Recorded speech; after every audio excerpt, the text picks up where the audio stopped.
हरे कृष्णा। हम लोग operating cycle निकालना सीख रहे थे एफएम में, राइट? जिसमें ये फॉर्मूला था R minus C plus W plus F plus B. और ये सब निकलता कैसे था, उसके लिए ये फॉर्मूला था कि R कैसे निकलेगा, यानी रॉ मटेरियल का होल्डिंग पीरियड कैसे निकलेगा। एवरेज इन्वेंट्री लेनी है रॉ मटेरियल एंड स्टोर्स की, दैट इज एवरेज स्टॉक भी आप बोल सकते हैं ऑफ रॉ मटेरियल लेना है। अच्छा, एवरेज स्टॉक कैसे? Opening stock plus closing stock divide by 2। तो अगर दिया है तो दोनों को जोड़ के डिवाइड बाई 2 हम कर देंगे। और नीचे लेना है average per day consumption of raw material. Per day consumption कैसे निकलेगा? पूरे साल के कंजम्पशन को किससे डिवाइड करोगे? 365 से। या अगर क्वेश्चन बोलेगा 360 तो उससे कर लेंगे, तो एक दिन का कंजम्पशन आ जाएगा। ऐसे ही जो सी है वो कैसे निकलने वाला है? Average trade creditors upon average credit purchases per day. W कैसे निकलेगा? Average W I P. बहुत इजी क्वेश्चन होते हैं, दिया होता है सब कुछ ज्यादातर। Upon average cost of production per day. F यानी फिनिश गुड्स का period, average inventory of finish goods, average cost of sales से डिवाइड करना है per day. Average book debts upon average sales per day. दो question थे, मैंने क्या homework में दिए थे क्या आपको? ये तो किए आप लोगों ने, इजी लगे होंगे, आ गए होंगे। एक बार डिस्कस कर लेते हैं। देखो क्या, from the following information extracted from the books of manufacturing company, operational cycle निकालनी है और डेज में निकालनी, कर लेंगे। पीरियड जो कवर्ड है 365 डेज। अच्छा, आपको सी खुद ही दे दिया, ये देखिए average period of credit allowed by supplier, ये क्या है? सी, यानी ये निकालने की जरूरत नहीं, ये दे दिया। और क्या है? Average total of debtors outstanding है 4,80,000। रॉ मटेरियल का कंजम्पशन है, टोटल प्रोडक्शन कॉस्ट है, total cost of sales, sales पूरे साल की, वैल्यू ऑफ एवरेज स्टॉक दिया है रॉ मटेरियल का, डब्ल्यूआईपी का, फिनिश गुड्स का, इतना ही क्वेश्चन है। हाँ बस। अब देखिए, सबसे पहले अगर मैं बात करूं और हम लोग अगर फॉर्मूले से चलना चाहें तो हम आर, रॉ मटेरियल का जो पीरियड है वो कैसे निकालेंगे? Average stock of raw material that is 3,20,000 divide किससे करना है? Raw material consumption per day. अब जरा समझिए, ये जो आपको रॉ मटेरियल कंजम्पशन दिया है 44 लाख का, ये पूरे साल का है। एक दिन का कैसे निकलेगा? डिवाइड बाय 365 करिए जरा। 44 लाख को डिवाइड कर दो 365 से, तो जो भी आए फिर उसको फिर से डिवाइड करना पड़ेगा। मतलब ऊपर 3,20,000 और नीचे जो भी आपका आया है। तो एक बार करके देखते हैं क्या आता है।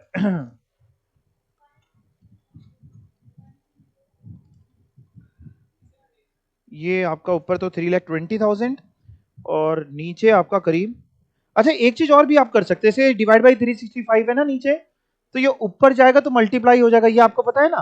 मतलब इसको ऐसे भी लिख सकते हो, अगर आपको बार बार कैलकुलेटर नहीं उठाना है तो आप ये भी कर सकते हो कि 3,20,000 ऊपर ले जाओ इसको, तो इंटू 365 अपॉन 44 लाख, ऐसे भी कर सकते हो, या पहले डिवाइड कर लो, कुछ भी कर लो।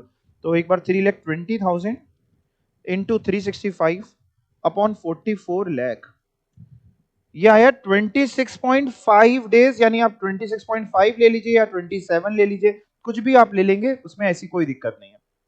ठीक है, आर आ गया, तो आर का आंसर ये रहा आपका 27 डेज। क्लियर हो गया? और सर क्या निकालना है? ऊपर देखो आर चाहिए, सी चाहिए, आर में माइनस करने के लिए वो दिया हुआ है। और क्या चाहिए? W, W I P, average W I P sir कितनी है ये लिखिए बेटा। बताओ एवरेज डब्ल्यू आई पी कितनी दी हुई है? 3,50,000। इसको किससे डिवाइड करोगे?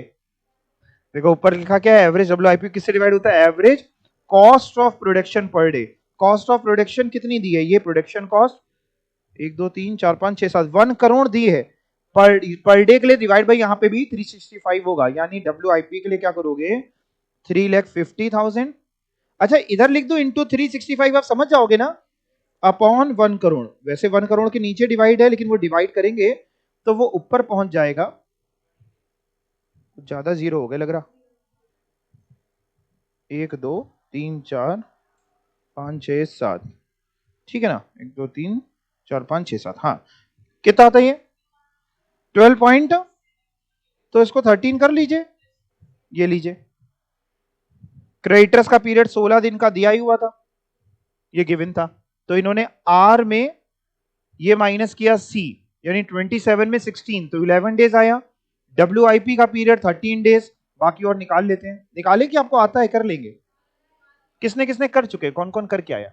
अच्छा, किसको किसको डाउट है वो हैंड रेस कर ले, किसी को डाउट है तो पूछ लो, मैं करा देता हूं। नहीं तो कर लिया है बच्चों ने ज्यादातर। फिनिश गुड्स का पीरियड 9 डेज आया था आप लोगों का, डेटर्स का आया था, तो ऑपरेशनल साइकिल आ गई 44। सब कुछ जुड़ा है, केवल सी माइनस हुआ है, सारे डेज जुड़े हैं और सी माइनस हुआ है। और कितनी भी कभी आपसे पूछे कितनी ऑपरेटिंग साइकिल अच्छी होती है, बड़ी की छोटी? ऑपरेटिंग साइकिल जितनी बड़ी उतनी अच्छी कि जितनी छोटी? जितनी छोटी ऑपरेटिंग साइकिल है उतनी अच्छी। एक और क्वेश्चन है इसमें, तो आपको क्या क्या दिया है? Average stock of raw material, WIP, finish goods, average account receivable जिसको आप डेटर्स बोल रहे हैं, average account payable, creditors, basically average raw material in store purchased on credit and consume per day खुद ही दे दिया है, पर डे। अब divide by दोबारा 365 आप नहीं करना। WIP भी पर डे दे दी है, cost of goods sold per day दे दी है, एवरेज सेल पर डे दे दी, तो ये तो उससे भी आसान है।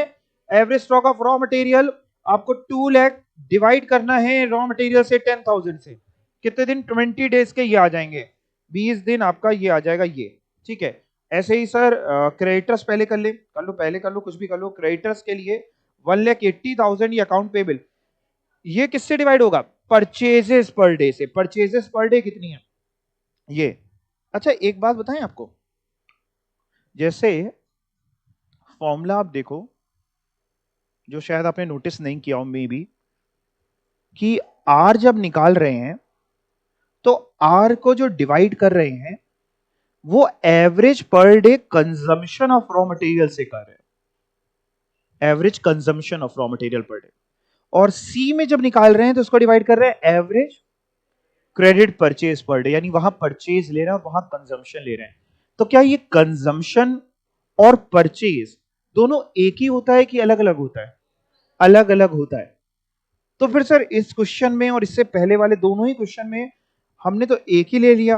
क्या बेटा जरा देखो, सर हमने यहां पे रॉ मटेरियल कंजम्पशन दिया था, इसको जब स्टॉक निकाला टाइम तो हमने इससे डिवाइड किया। हाँ क्रेडिटर्स यहां निकालने नहीं थे क्योंकि खुद ही दे दिए थे। लेकिन इस क्वेश्चन में जब अभी हम लोग कर रहे हैं तो यहां पे हमको जब स्टॉक निकाल रहे हैं तब तो हम 2 लाख ऊपर ले रहे हैं और 10,000 से डिवाइड कर रहे हैं, ये वाला 10,000 हम डिवाइड की बात कर रहे हैं। और क्रेडिटर्स जब ले रहे हैं तब भी 10,000 से डिवाइड कर रहे हैं, ऐसा क्यों? क्योंकि यही कंजम्पशन और यही परचेज है। कभी भी अगर आपको ओपनिंग स्टॉक और क्लोजिंग स्टॉक और कंजम्पशन दिया हो तो परचेज निकालनी पड़ेगी, और नहीं दिया है ओपनिंग स्टॉक और क्लोजिंग स्टॉक तो जो कंजम्पशन है हम उसी को परचेज मान लेंगे। अंतर क्या है हिंदी में? अंतर क्या है? कंजम्पशन वो जितना आपने कंज्यूम किया, परचेज वो जितना आप खरीद के लाए। क्रेडिटर्स परचेज पे निकलते हैं ना कि कंजम्पशन पे, और स्टॉक जो टाइम रखते हैं आप कितने टाइम, वो कंजम्पशन पे निकलता है। ठीक है, तो कभी अगर आपको ओपनिंग स्टॉक क्लोजिंग स्टॉक दिया है तो फिर कंजम्पशन अलग होगा, परचेज अलग होगी। नहीं दिया है तो जो कंजम्पशन होगा वही परचेज होगी। ठीक है, ओके। बाकी तो आप पीरियड निकाल लोगे, बताओ। WIP का period, finish goods, account receivable, account payable, 51 days सबका आ गया है ये। अगला आ रहा है टॉपिक मैनेजमेंट ऑफ। देखो ये चैप्टर में बेसिकली समझें तो हमें वर्किंग कैपिटल को मैनेज करना है, working capital management. Working capital management का मतलब है जितने करंट एसेट्स वगैरह के एलिमेंट हैं अगर हम उन्हें मैनेज कर लें सही से तो हमारा काम हो जाएगा। करंट एसेट्स में मेनली मैं आपको बताऊं, एक, अगर कोई भी ऑर्गेनाइजेशन अपने कैश को सही से मैनेज कर ले, स्टॉक को सही से मैनेज कर ले एंड डेटर्स को सही से मैनेज कर ले, तो वो ऑर्गेनाइजेशन जल्दी धोखा नहीं खाएगी, जल्दी उसको दिक्कतें या लॉसेस नहीं होंगे। ये तीन चीजें सबसे ज्यादा परेशान करती हैं, कैश, स्टॉक, डेटर। बड़ी बड़ी ऑर्गेनाइजेशंस होती है, मैन्युफैक्चरिंग ऑर्गेनाइजेशन, अगर उनके यहाँ सही ईआरपी सिस्टम नहीं लगाए, एंटरप्राइज रिसोर्स प्लानिंग सॉफ्टवेयर वगैरह नहीं लगाए, उनको खुद नहीं पता होता उनके कितना स्टॉक रखा है, कितने रॉ मटेरियल कहां पे डंप पड़ा हुआ है, कहां सड़ रहा है और खरीदे जा रहे हैं, आइडिया खुद ही नहीं है कौन सी चीज कहां पड़ी है। अब स्टॉक सस्ता तो आता नहीं, महंगा स्टॉक है, तो आपको पता नहीं, तो आप डबल कॉस्टिंग उस पर झेल रहे हैं। एक तो जो खरीद करके खराब हुआ वो और झेल रहे हैं, दूसरा और खरीद रहे हैं। तो इसके अलावा जो खरीद चुके उस पर इन्वेंट्री ब्लॉक पड़ी है, रेंट आप दे रहे हैं, प्रीमाइसेस की जगह गिर रही है, हो सकता है पेरिशेबल नेचर का आइटम हो, खराब हो रहा हो। तो ये बड़ी जरूरी चीज है, स्टॉक मैनेज कर लो, डेटर मैनेज कर लो, कैश मैनेज कर लो, जिसमें सबसे पहले कैश मैनेजमेंट।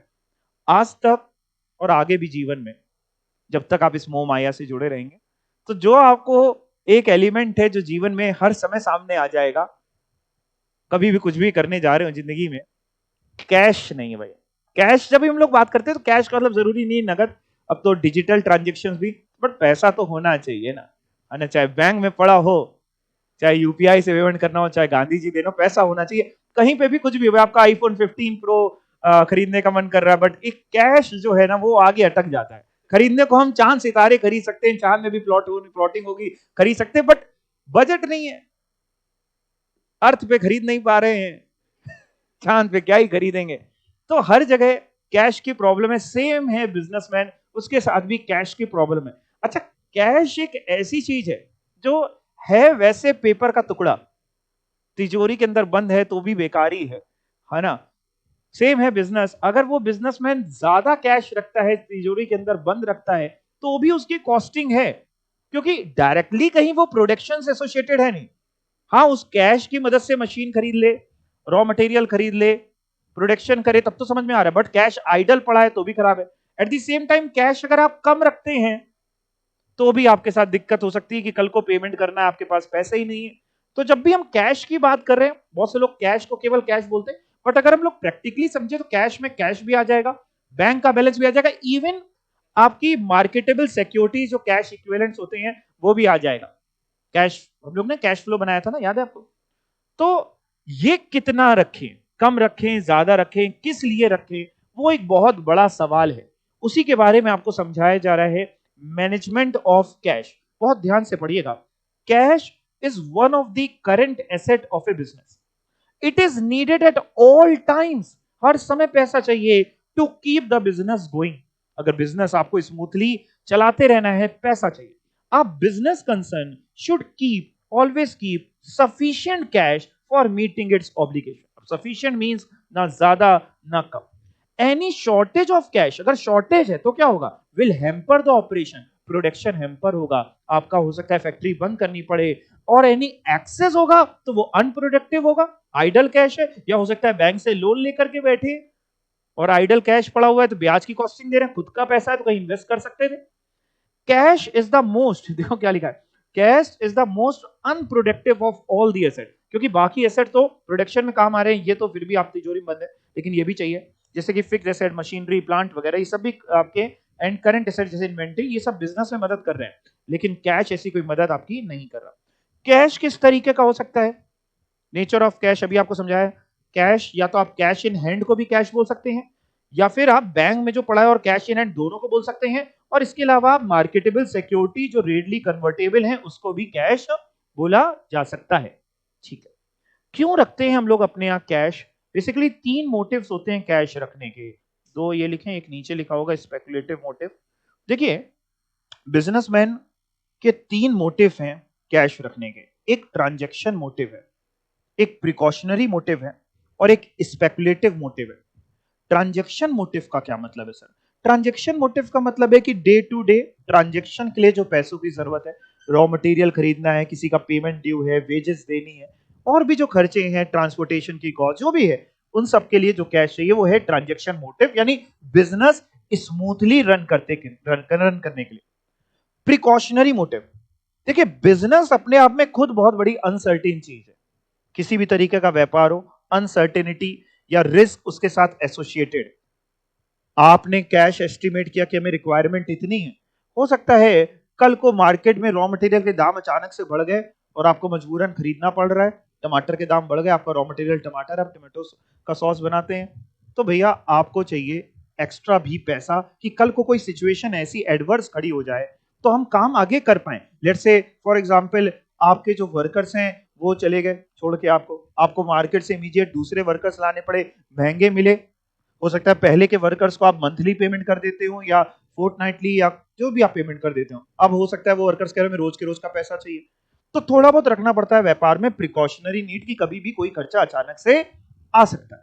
और एक होता है स्पेकुलेटिव नीड। वैसे तो बिजनेसमैन को स्पेकुलेशन नहीं करना चाहिए, स्पेकुलेशन वही सट्टेबाजी, बट कभी अगर आपको कोई अपॉर्चुनिटी नजर आ रही है, आपको लग रहा है कि जो रॉ मटेरियल वगैरह आप खरीदते हो वो सस्ता है मार्केट में इस समय प्रेजेंटली, देखिए स्पेकुलेटिव नीड कोई भाप नहीं सकता, कोई प्रिडिक्ट नहीं कर सकता कि इस समय रॉ मटेरियल सस्ता होगा या इस समय महंगा होगा। जैसे सेम एज स्टॉक एक्सचेंज, हम कोई प्रिडिक्ट नहीं कर सकते, करते भी हैं तो जरूरी नहीं कि वो 100% सही हो, क्योंकि अगर वो सही होगा तो हर इंसान फिर उसी से करोड़पति बन जाता। सब नहीं बन सकते ना, वॉरेन बुफे को ही वही हो सकते, सभी नहीं हो सकते। तो सिंपल सी बात है, लेकिन आपको थोड़ा पैसा हो सकता है स्पेकुलेटिव नीड के लिए भी रखना पड़े। तो ये 3 मोटिव है, पढ़ के देखते हैं। सबसे पहला, transaction motive. A firm needs cash, क्यों? For making transactions in day to day operation, रोजमर्रा के खर्चों के लिए। The cash is needed to make purchases, expenses पे करना, टैक्सेस का पेमेंट करना, डिविडेंड वगैरह जो भी है। The need to hold cash would not arise if there were perfect synchronization between cash receipts and cash payment. कह रहे साहब बहुत ज्यादा कैश आपको नहीं रखना पड़ेगा अगर आपकी रिसीट्स और पेमेंट इतनी अच्छे से सिंक्रोनाइज है कि भैया जब पेमेंट की जरूरत होती है उससे पहले से माल बिक के पैसा आ जाता है तो पेमेंट हम कर देते। बट हर व्यापारी के साथ कैश रिसीट्स इतनी अच्छी आती रहे कि पेमेंट उसी चलता रहे, ये संभव नहीं होता। ठीक है, दैट इज इनफ कैश आपको मिलता रह रहा है जब भी पेमेंट करना है, तो फिर आपको ट्रांजैक्शन मोटिव में बहुत ज्यादा कैश होल्ड करने की जरूरत नहीं है। ठीक है, लेकिन सब व्यापारी ये नहीं कर पाते, इसलिए रखना तो पड़ेगा। दूसरा है precautionary motive. A firm is required to keep cash for meeting various contingencies, कभी भी कुछ भी हो सकता है। दो, cash inflow and cash outflow are anticipated, आप उसको एंटिसिपेट कर सकते हो, लेकिन तब भी जो आपका एंटिसिपेशन होगा क्या एक्चुअल में वही रहने वाला है? कह रहे साहब there may be variation in these estimate. For example देखते हैं क्या एग्जांपल है।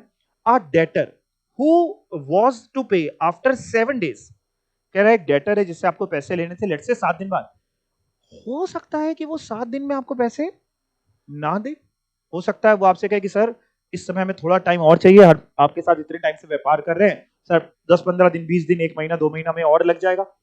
अब अगेन आप तो सोचे बैठे थे कि 7 दिन में पैसा मिलेगा तो हमें आगे कहीं पैसा चुकाना है, तुम चुका देंगे, but at the same time जब वो आपको मना कर रहा है कि सर अभी नहीं हो पाएगा, अभी संभव नहीं है, हमारे साथ कोई दिक्कत है, तो कह रहा है आपको चाहिए थोड़ा पैसा एक्स्ट्रा रख के चले पहले से, तो कह रहा है a debtor who was to pay after 7 days may inform of his inability to pay. On the other hand, supplier who used to give credit for 15 days, supplier में क्या एग्जांपल लिया होगा, यानी कि मान लीजिए एक सप्लायर है 15 दिन का आपको क्रेडिट देता है, हो सकता है वो आपसे कहे कि सर नहीं अभी हमें पैसों की ज्यादा जरूरत है, हम नहीं दे पाएंगे। या हो सकता है वो सप्लायर आपसे कहे कि सर रॉ मटेरियल नगद बेचना शुरू कर देंगे। या हो सकता है वो सप्लायर के पास रॉ मटेरियल की कमी हो और आपको किसी और से खरीदना पड़ जाए, जो आपका रूटीन सप्लायर उसके पास ना हो, किसी और से खरीदोगे तो हो सकता है वो आपको क्रेडिट पीरियड कम दे या ना दे। तो एट द सेम टाइम हो सकता है डेटर आपको पैसा दे नहीं रहा, सप्लायर को आपको तुरंत पैसा देना पड़ रहा है, तो पैसों की तो जरूरत है ही। तो कह रहे अगर मान लीजिए क्रेडिट आपको मिलता था 15 दिन का, may not have the stock, उसका हो सकता है स्टॉक नाउ टू सप्लाई, और he may not be in a position to give credit present, या फिर वो कह रहा है कि सर अभी उधारी बंद चल रही है, अभी नहीं, हमारे को कुछ पैसा चाहिए। In this situation cash receipts आपकी कम हो रही है, क्यों? डेटर से पैसा मिल नहीं रहा है, will be less than the expected, and cash payment आपके ज्यादा हो रहे हैं जो आपकी एक्सपेक्टेशन थी। तो अल्टीमेटली आपके साथ सिचुएशन एडवर्स हो रही है, तो आपके पास अगर पहले से कुछ कैश पड़ा होगा तो आप काम कर सकते हैं, या फिर अगर मार्केटेबल सिक्योरिटी में कैश रखा हुआ है तो उसको रियलाइज करा लीजिए, आजकल तो बहुत सारे ऑप्शन हैं, तुरंत आपको अपना पैसा मिल जाता है। तो such contingencies often arise in a business, a firm should keep cash for such contingencies, और it should be in a position, या तो कैश रखो या शॉर्ट पीरियड का फाइनेंस ले लो बैंक से, अगर आपके टर्म्स अच्छे हैं तो बैंक से सीसी लिमिट, ओडी लिमिट ले लो अगर आपकी सैंक्शन है तो, ये सब कर सकते हो। तीसरा है स्पेकुलेटिव मोटिव। स्पेकुलेटिव मोटिव बोले तो कल को मार्केट में रॉ मटेरियल वगैरह के दाम कम है, आप अच्छे से रॉ मटेरियल स्टोर कर लो अगर आपके पास पैसा होगा। The speculative motive relates to holding of cash for investing in a profitable opportunities as and when they arise. Such opportunities do not come in a regular manner. These opportunities cannot be scientifically predicted. क्या आप उसको scientifically predict कर सकते हो? नहीं कर सकते, आप केवल गेस कर सकते हो कि भैया ऐसा हो सकता है, अब हो सकता है कि वो सिचुएशन अराइज हो सकता है ना हो सकता है 1 महीने बाद हो सकता है आपने सोचा था 1 महीने बाद हो सकता है 5 महीने बाद अराइज हो, तो आपको थोड़ा पैसा उसके लिए भी रख के चलना पड़ेगा। अब यहां पे आते हैं क्या क्या फैक्टर्स हैं जो आपके कैश को लेवल को डिटरमाइन करते हैं, यानी कितना कैश रखें। आपको पता है सारी ऑर्गेनाइजेशन अलग अलग हैं, सब ऑर्गेनाइजेशंस की क्रेडिट पॉलिसीज अलग हैं, यहाँ लिखा है नेचर ऑफ प्रोडक्ट, जाहिर सी बात है बहुत सारे फैक्टर्स पे डिटरमाइन करता है कितना कैश रखे कितना नहीं। सबसे पहला फैक्टर क्रेडिट पॉलिसी। जो व्यापारी ज्यादा, क्रेडिट पॉलिसी का मतलब समझते हैं, डेटर को जब हम सामान बेचते हैं तो उसको कितना टाइम देते हैं, वो होता है क्रेडिट पॉलिसी। तो हो सकता है आप जिस प्रोडक्ट में डील करते हो वहां पे ज्यादा क्रेडिट पीरियड देना पड़ता हो। जो ज्यादा क्रेडिट पीरियड अलाउ कर रहा है उसको कैश की जरूरत ज्यादा पड़ेगी, क्योंकि डेटर से पैसा लेट रियलाइज होगा। और जो कम क्रेडिट पीरियड दे रहा है या नगद माल बेच रहा है उसको कम कैश रखना पड़ेगा, क्योंकि वहां से पैसा आता रहता है और आगे पेमेंट होता रहता है। नेचर ऑफ प्रोडक्ट, आप किस तरीके के प्रोडक्ट में डील करते हो सकता है आप कोई ऐसा प्रोडक्ट बेचते हो जिसमें नगद पेमेंट हो जाता है, मैंने आपको पहले ही बताया था, मिल्क वगैरह प्रोडक्ट हो सकते हैं, ब्रेड हो सकता है कि आपको पैसा तुरंत मिल रहा है, बहुत ज्यादा क्रेडिट नहीं देना पड़ रहा है। हो सकता है कुछ ऐसा पेमेंट प्रोडक्ट आप बेचते हो जिसमें आपको बहुत उधारी देनी पड़ रही हो। तो डिपेंड करता है किस तरीके का प्रोडक्ट है और पूरी इंडस्ट्री में क्या ट्रेंड चल रहा है, क्योंकि आप इंडस्ट्री से बाहर जाके काम नहीं कर सकते, ठीक है ना। Size and area of operation, अगर आपका साइज और एरिया बड़ा होगा, एरिया का मतलब जरा समझिए, जैसे फॉर एग्जांपल आपकी फैक्ट्री बहुत आउटर में है, पहाड़ी एरिया में है, रॉ मटेरियल बड़ी दूर से आता है, तो आपको रॉ मटेरियल बहुत ज्यादा रखना पड़ेगा स्टोर करके।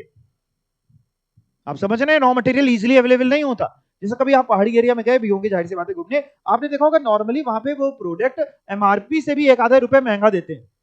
बहुत से लोग लड़ने लगते हैं कि लीगल नहीं है, देखा जाए तो लीगल नहीं है, लेकिन अगर आप सोचिए एक सेकंड के लिए, तो वो इंसान कहां से, वो नीचे से कहीं से कोल्ड ड्रिंक और चिप्स ये सब लेके आ रहा है, ऊपर एक छोटी दुकान लगा रहा है, वो कौन सा बहुत अरबपति बन जा रहा है बेच के, तो वो एक दो रुपए, उसकी ट्रांसपोर्टेशन कॉस्ट बहुत ज्यादा है, हैवी ट्रांसपोर्टेशन कॉस्ट है उसकी, तो वो महंगा बेच देते हैं। तो जाहिर सी बात है आप किस एरिया में हो, किस साइज पे ऑपरेट कर रहे हो, बहुत बड़ी फैक्ट्री है तो जाहिर सी बात है बहुत बड़ी मशीन होंगी, ज्यादा मशीन, ज्यादा आपको कैश की पोजीशन चाहिए होगी। ड्यूरेशन क्या है प्रोडक्शन साइकिल की, प्रोडक्शन साइकिल ड्यूरेशन अभी आपने निकाला, जैसे क्वेश्चन में 44 डेज, एक में 51 डेज, जितनी ज्यादा ड्यूरेशन प्रोडक्शन साइकिल की उतना ज्यादा कैश चाहिए, क्योंकि लेट कैश रियलाइज होता है डेटर से, जितनी कम ड्यूरेशन उतना कम कैश। पॉलिसी क्या ऑर्गेनाइजेशन लगाती है as to disbursement of salary, bonus, dividend etcetera.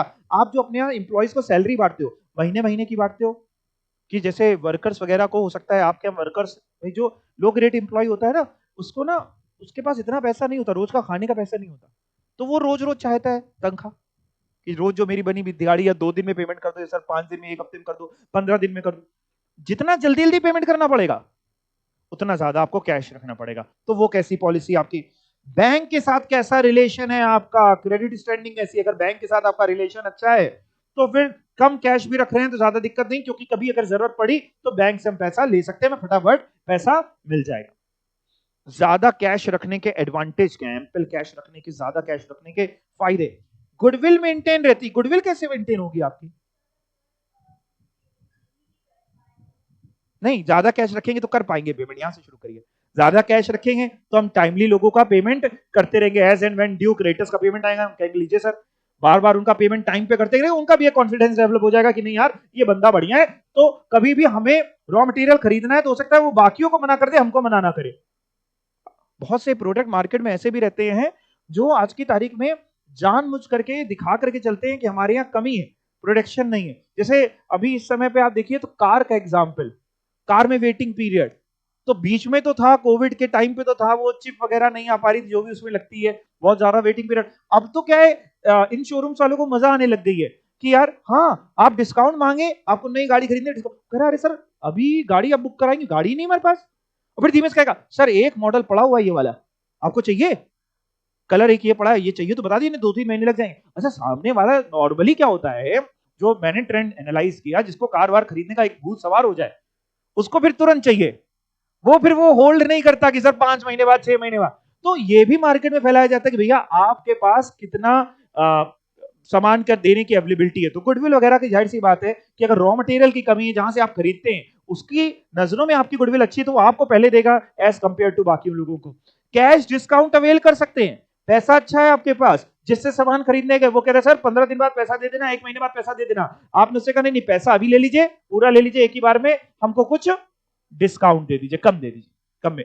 Good bank के रिलेशन, बैंक भी पैसों वालों के साथ रिलेशन बनाता है, ठीक है ना, तो आपके बैंक के रिलेशन अच्छे रहेंगे, पैसा रहेगा, आप बैंक का पेमेंट टाइमली करते रहेंगे, ब्याज वगैरह देते रहेंगे, एनपीए कम होंगे, एनपीए समझते हो, बैंक, बिल्कुल सही, आप नॉन परफॉर्मिंग एसेट, जब आप इंटरेस्ट वगैरह नहीं देते तो उसको कहते हैं। Exploitation of business opportunities, business में अभी आपको सिखाया गया था ऊपर स्पेकुलेटिव नीड में भी कि अगर रॉ मटेरियल वगैरह सस्ता है तो आप उसको उठा सकते हैं फायदा।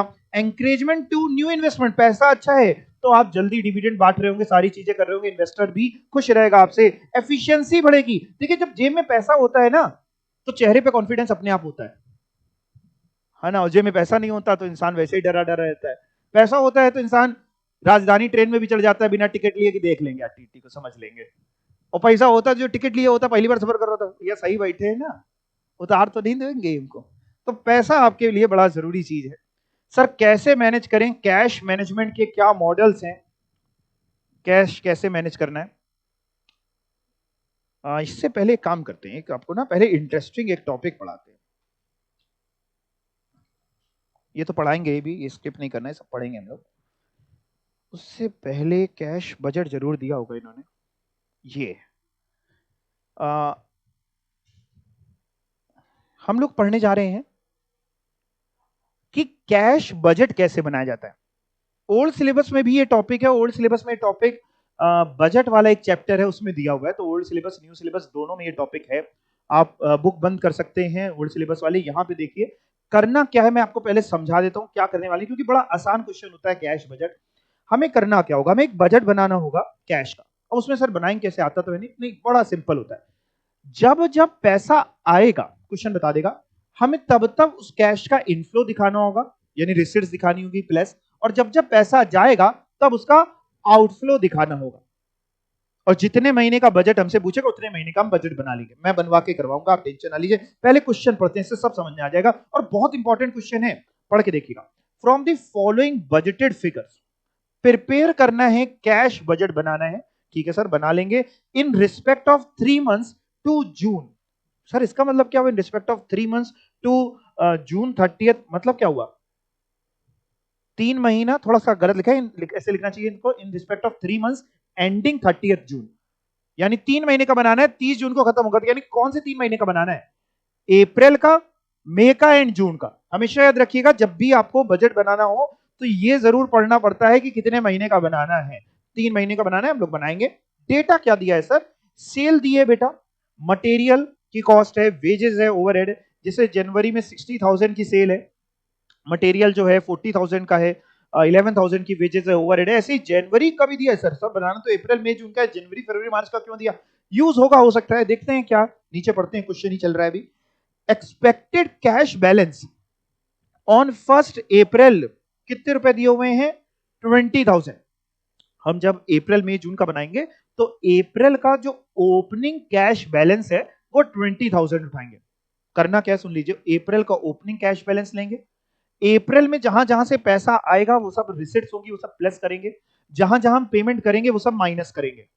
तो अप्रैल का क्लोजिंग बैलेंस आ जाएगा भाई, ओपनिंग बैलेंस में रिसिट्स प्लस पेमेंट्स माइनस, तो अप्रैल का क्लोजिंग बैलेंस, जो अप्रैल का क्लोजिंग होगा,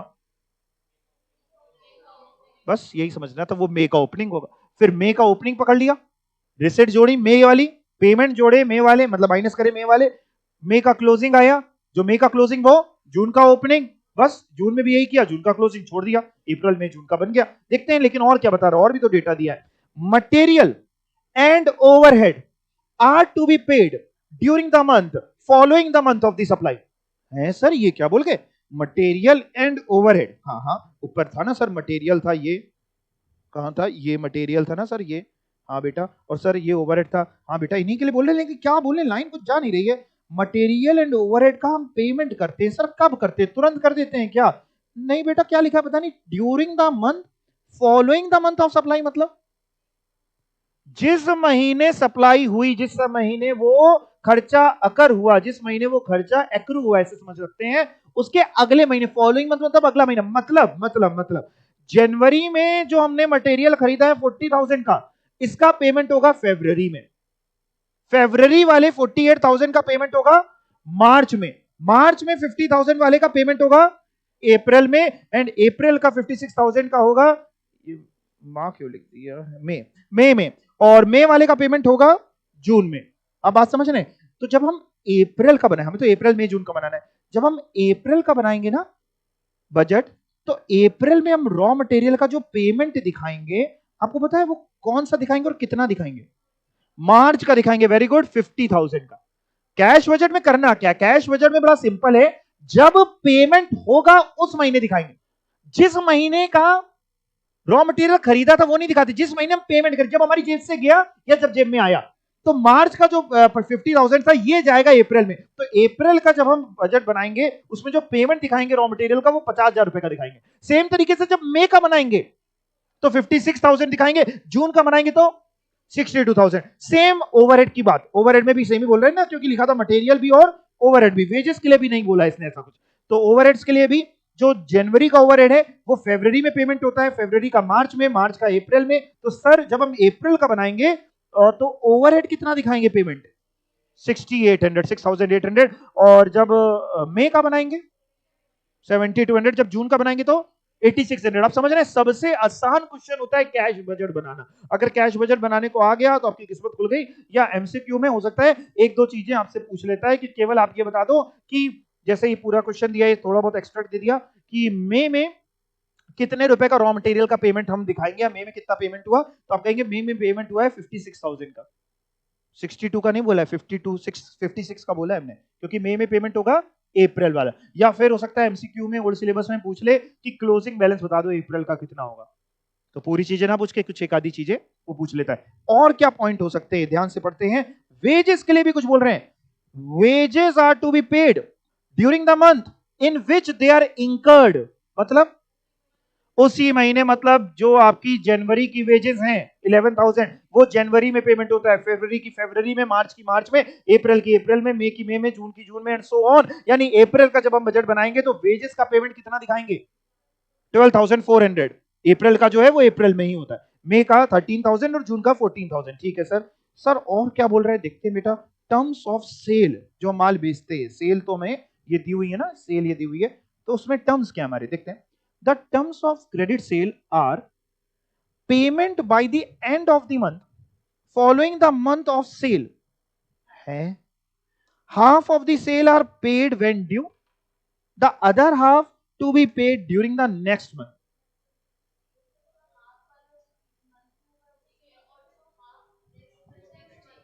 एक बार फिर से पढ़ो सभी लोग, अच्छा फिर से एक बार सभी लोग पढ़ो। देखो क्योंकि इन्हें ना, इन्हीं लाइन में सब लिखा होता है, और कोई ऐसा नहीं कि एक जो सेम लिखा होगा सारे क्वेश्चन में वही लाइन लिखी होगी, अलग अलग भी लिख सकते हैं ना। तो क्वेश्चन पढ़ो एक बार फिर से पढ़ो ये पॉइंट को।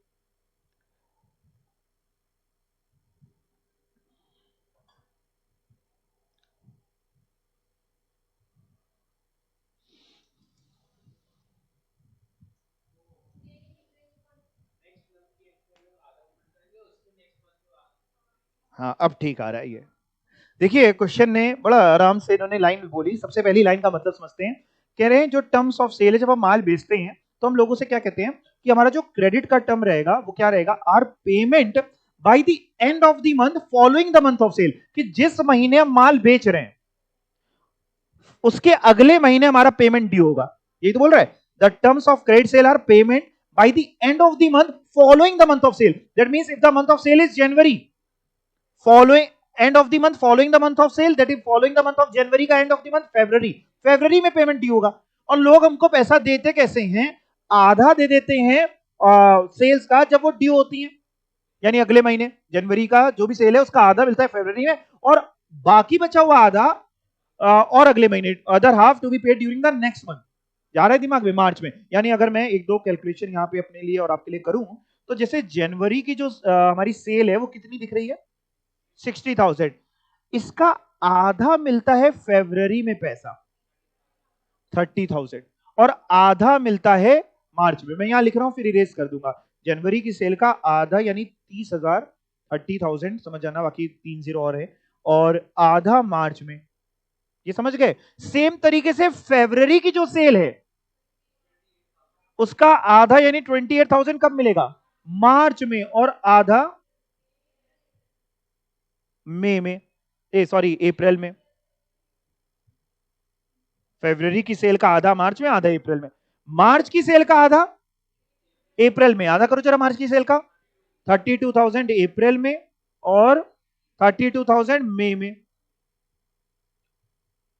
यहां तक बात समझ में आई। अप्रैल की सेल का आधा 40,000, 80,000 का आधा 40,000 कब मिलेगा, मई में, और आधा जून में। जा रहा है सभी के दिमाग में, अभी रुको, भी कहानी खत्म नहीं हुई। मई की सेल का आधा 42,000 बनता है, कित कब मिलेगा, जून में, और बचा हुआ आधा जुलाई में जिसका हमें बजट बनाना है, हमें तो केवल अप्रैल में जून का बनाना है। यानी जब हम अप्रैल का बजट बनाएंगे तो अप्रैल में जो हम रिसिप्ट दिखाएंगे डेटर से, जो पेमेंट रिसीव्ड हुआ हमें डेटर से, वो 28 प्लस 32 दिखाएंगे। 28 प्लस 32 कैसे हो गया, आप समझ पा रहे हैं ना? 28 प्लस 32 कितना होता है? 60,000 दिखाएंगे। मई में जब दिखाएंगे तो मई में हम दिखाएंगे 72,000, जून में जब दिखाएंगे तो 82,000। ठीक है, और क्या बोल रहे हैं? 5% sales commission is to be paid within the month following actual sale. कह रहा हमें एक सेल कमीशन भी देना पड़ता है, एजेंट वगैरह के थ्रू माल बिकवाते होंगे, कितने परसेंट सेल का कमीशन देना पड़ता है? एक आउटफ्लो है 5%। कब देना पड़ता है? Within the month following actual sale, मतलब जनवरी की जो सेल है उसका 5% कमीशन अगले महीने फेब में देना पड़ता है, फेब की सेल का 5% कमीशन मार्च में, मार्च की सेल का 5% अप्रैल में, एंड सो ऑन। कर लेंगे ना? ठीक है, आगे प्रेफरेंस डिविडेंड हमको देना है 30,000 रुपए का, टू बी पेड ऑन 1 मई। हर महीने देना है कि एक ही बार? तो हम जो बनाएंगे, हम तो अप्रैल मई जून का बनाएंगे। हम कब दिखाएंगे? ये आउटफ्लो है कि इनफ्लो है? आउटफ्लो। कब, कौन से महीने में दिखाएंगे? मई के महीने में हम दिखा देंगे। शेयर कॉल मनी, जहां जहां से पैसा आएगा वो सब इनफ्लो, जहां जहां जाएगा वो आउटफ्लो, चाहे वो किसी भी नाम से हो। Share call money for 25,000 is due on 1 April and 1 जून। हमको कहीं से कॉल मनी लेनी है। कॉल मनी समझते हैं ना? शेयर हमने इश्यू करे होंगे इंस्टॉलमेंट में, एप्लीकेशन, अब जब समझते हैं application, allotment, first call, second call, सब आप पढ़ चुके हैं। तो उसकी एक कॉल मनी ड्यू है 25,000 रुपए की अप्रैल में और एक जून में। यानी जब अप्रैल का बनाएंगे तो ये 25,000 का इनफ्लो है कि आउटफ्लो है? इनफ्लो है, और जून में भी है, मई में नहीं है। ठीक है। Plant and machinery worth ₹10,000 is to be installed in the month of January. ठीक है जी, and the payment is to be made in the month of June. कह रहा है एक मशीन खरीद रहे हैं 10,000 रुपए की, लेकिन कब खरीद रहे हैं? जनवरी में। बट इसका भुगतान कब करेंगे, पेमेंट कब करेंगे? जून में। पेमेंट कब होगा हमसे मेन मतलब ये, कब खरीद के इंस्टॉल हो रही है, मुझे ये लेना था। कैश बजट बना रहे तो हम जून का ही बना, अप्रैल में जून का, जून के में 10,000 का आउटफ्लो दिखाएंगे। और कोई पॉइंट है कि सॉल्यूशन है? बस, और कोई पॉइंट नहीं। शुरुआत करते हैं, कैसे करने वाले हैं, चलिए कॉपी खोलिए, साथ में करेंगे। बहुत इजी सा क्वेश्चन।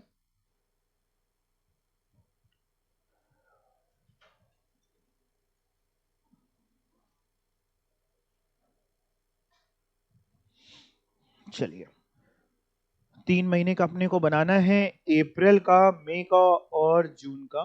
तो एक काम कर लेते हैं, सबसे पहले हेडिंग डाल लेते हैं कैश बजट। कंपनी का नाम दिया है क्या क्वेश्चन में? नाम दिया होता तो, नाम दिया है कि नहीं? नहीं दिया है। अगर दिया होता तो लिख देते, जैसे मान लीजिए एबीसी लिमिटेड, तो cash budget of ABC limited for the quarter ending ये। तो कैश बजट, ये नाम नहीं दिया तो cash budget for the quarter, 3 महीने का है ना, या तो आप ऐसे लिख सकते हैं फॉर अप्रैल में जून, भी हेडिंग डाल सकते हैं, for the quarter ending 30th जून। 3 महीने का हम बना रहे हैं, जिसमें सर आप क्या क्या कॉलम्स बनाएंगे? इजी रखते हैं आपके लिए, ज्यादा कॉलम नहीं रखते हैं, ठीक है? तो हम क्या क्या बना लें? एक बना लेंगे बेटा हम पर्टिकुलर्स का,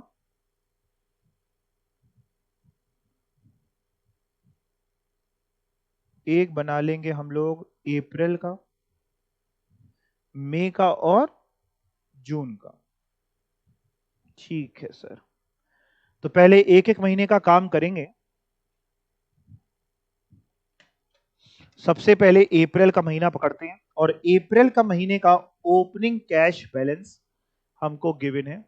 ओपनिंग कैश बैलेंस अप्रैल का पहले लेते हैं। जब अप्रैल का बनेगा तभी मई का बन पाएगा, क्योंकि अप्रैल का जो क्लोजिंग कैश होगा वो मई का ओपनिंग होगा। तो हम एक महीने का आपको बहुत अच्छे से समझा देते हैं, अप्रैल का, फिर मई का, फिर जून का करेंगे, ठीक है?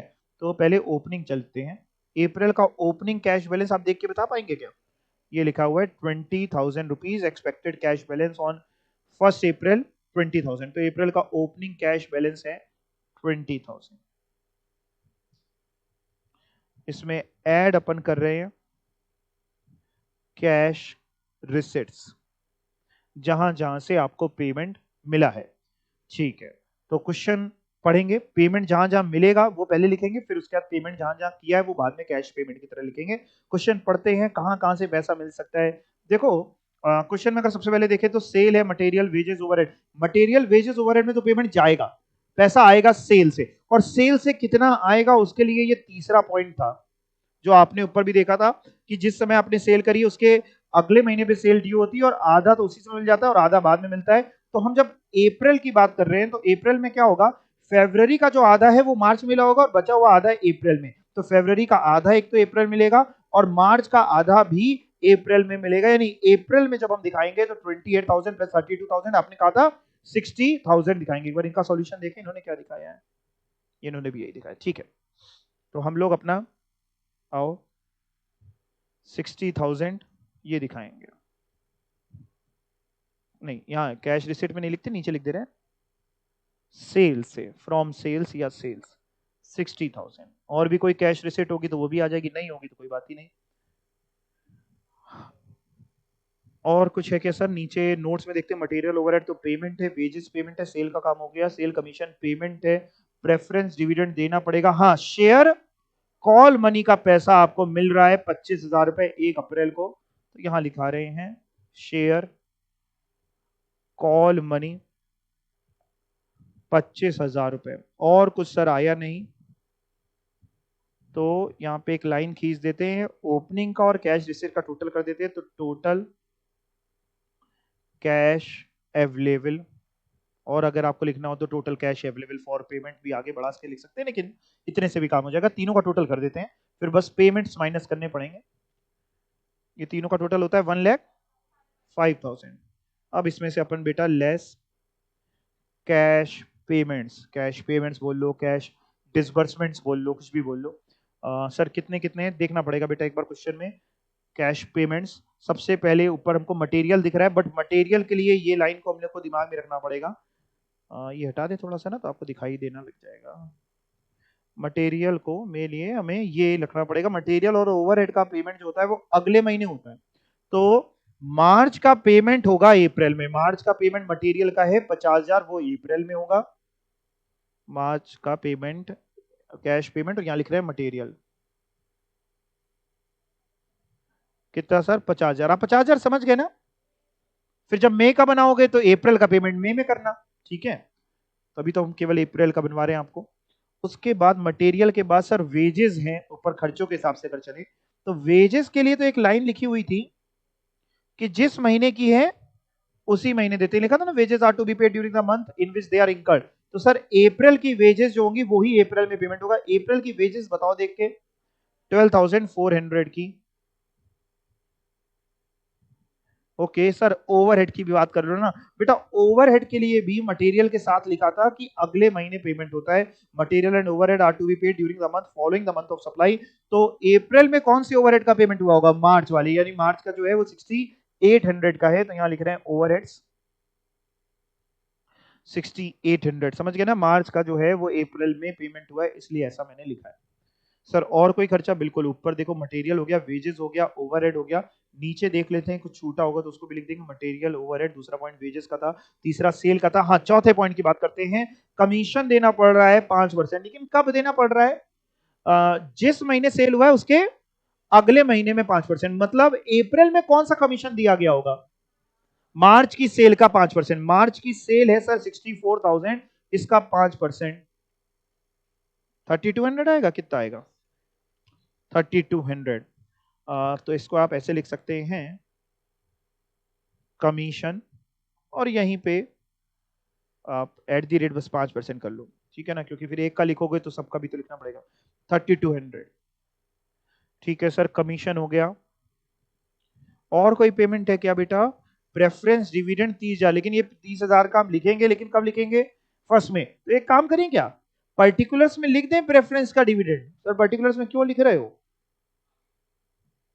यहाँ तो नहीं लिखेंगे, लेकिन आगे के लिए जरूरत पड़ेगी ना, तो हम तो पर्टिकुलर्स का कॉलम तो कॉमन ही बनाया हुआ है, तो ये छूट ना जाए ना बाद में, में लिखना पड़ेगा।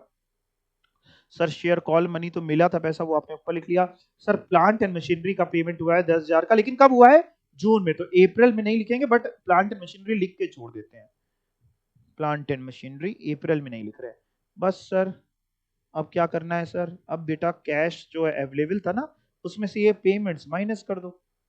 ऑल्टरनेटिवली आप ऐसे भी कर सकते थे, कैश पेमेंट का टोटल एक साथ कर लें और फिर उसके बाद कैश अवेलेबल में से कैश पेमेंट का टोटल माइनस कर दिया, एक ही बार में माइनस कर ले, कुछ भी कर ले। 32,600, ये 1,05,000 माइनस 50,000 माइनस 12,400 माइनस 6,800 और माइनस 3,200, 32,600 ये हो गया आपका कैश का क्लोजिंग बैलेंस 32,600। नोट कर लो, ये जो कैश का क्लोजिंग बैलेंस है ये मई के लिए ओपनिंग बन जाएगा 32,600। ठीक है, तो पहले आप अप्रैल का नोट कर लो, फिर मई में चलते हैं, एक बार आंसर मैच करते हैं, एक बार जरा देखते हैं। 32,600। अच्छा, इन्होंने देखो ये फॉर्मेट फॉलो किया है, तो आप ये भी देख सकते हो एक बार, जो अप्रैल का थोड़ा सा इनकी लाइनें में ये हो गया है, ये अप्रैल इधर खिसक गया, ये अप्रैल नहीं है और ये डिटेल्स नहीं, मतलब मैं हेडिंग थोड़ी सही कर दे रहा हूँ बुक के सॉल्यूशन की। ये जो है ये डिटेल्स का कॉलम है, ये अप्रैल है, ये मई है, ये जून है। तो अगर आप अप्रैल का क्लोजिंग देखते हैं तो ये मैच हो रहा है आपका 32,600। और एक बार इनका अगर फॉर्मेट देखें तो balance brought down, opening cash balance लिखा है 20,000, तो आप बैलेंस ब्रॉट डाउन भी लिख सकते हैं या आप ओपनिंग कैश बैलेंस भी लिख सकते हैं। रिसिट्स, जो कैश फ्रॉम डेटर्स इन्होंने अलग अलग दिखा दिया कि फरवरी की सेल का आपको इतना मिलेगा अप्रैल में और मार्च की सेल का इतना मिलेगा, लेकिन फिर मई का भी दिखाना पड़ेगा उसका भी। शेयर कॉल मनी का पैसा, टोटल कैश अवेलेबल, इसको ए बोल दिया। फिर डिसबर्समेंट बोल रहे हैं, आप पेमेंट्स यूज कर सकते हैं वर्ड डिसबर्समेंट कुछ भी। Material, overhead, wages, sale commission, preference का डिविडेंड इधर नहीं था लेकिन लिखना है क्योंकि हेडिंग में लिखना पड़ा। Payment of plant and machinery, total disbursement इसको बी बोल दिया, टोटल पेमेंट्स को बी बोल दिया, टोटल कैश अवेलेबल को ए बोल दिया, ए माइनस बी कर दिया, क्लोजिंग कैश बैलेंस हो गया। तो या तो आप ऐसे भी कर सकते हैं और या फिर आप ऐसे भी कर सकते हैं, दोनों ही सही है, दोनों में आपको नंबर मिल जाएंगे, एक ही चीज है दोनों बस। टोटल कैश का पेमेंट अलग से करना हो तो कर लीजिएगा, ऊपर टोटल कैश अवेलेबल को फिर ए बोल दीजिएगा, कैश का जो पेमेंट करिएगा उसको बी बोल दीजिएगा। डन, नोट कर लिया है सभी ने? मई का चले, एक बार आप खुद ट्राई करेंगे क्या? मैंने जानबूझ के मई और जून का छोड़ा था, ट्राई करेंगे? करिए, साथ में करिए, ट्राई करिए आप, फिर मैं करता हूँ, 5 मिनट का मौका आपको दे रहा हूँ, ट्राई करिए फिर हम लोग करते हैं। क्वेश्चन दिखा दें, हाँ ये नोटेड है सबका, सॉल्यूशन नोट कर लिया है। चलिए ये लीजिए क्वेश्चन, ऊपर तो ज्यादा कुछ है नहीं, ये लो।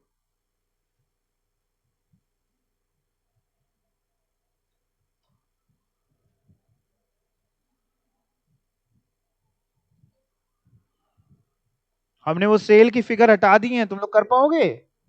चलो लगाओ दिमाग, करो।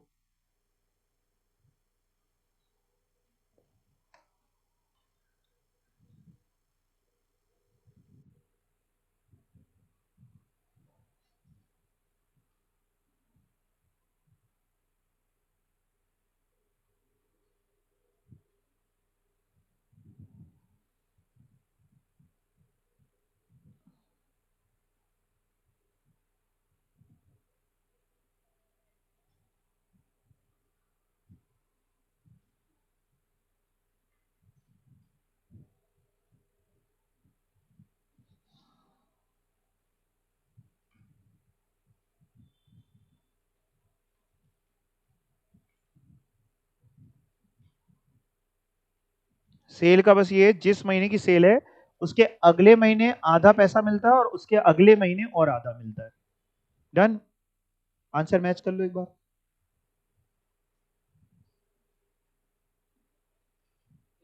आ रहा है? अब जून का कर लो, अप्रैल का हो गया, जून का भी कर लिया, वेरी गुड।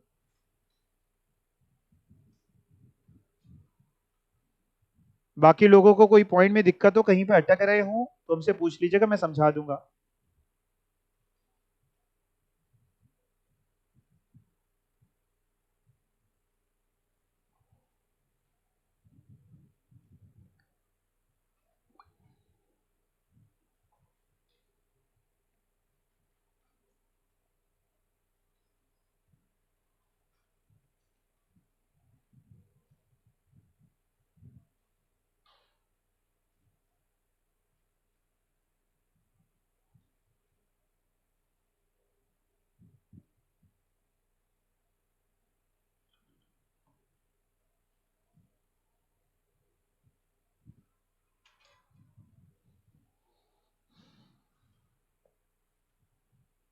किस में अटक रहे हैं? सेल्स में अटक रहे हैं, किस में अटक रहे हैं?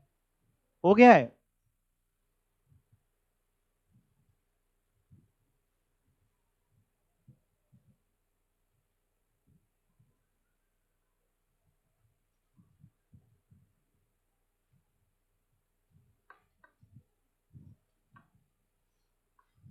बताओ, अगर एग्जाम में आया तो कर लेंगे दोनों लोग? Old syllabus, new syllabus?